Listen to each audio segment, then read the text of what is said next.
দাদু তোমার নাম কি? মানে কবে ভর্তি হয়েছিল মনে আছে? এখন তুমি কেমন আছো? আগে যে অবস্থায় এসে আগের থেকে এখন ভালো আছো?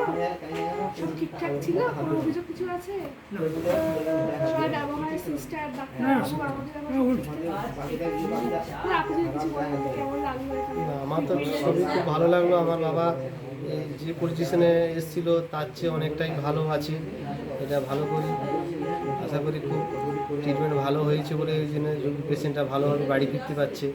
আশা করি আগামীকালও পেশেন্টটাকে নিয়ে আসার জন্য সেরকম চিন্তা ভাবনা আছে। সবাইকে ভালোবাসা করতে হবে। যা যা মেডিসিন দেওয়া হচ্ছে সব খাবে, ঠিক আছে? আর জলটা বলে দিয়েছি টোটালি জল খেতে না। আমার তরফ থেকে হ্যাঁ, জল খেলে তোমার উপহার আমার তরফ থেকে। কি কি মানে খুলে দেখবে কি? তুমি রাখো এটা। ঠিক আছে।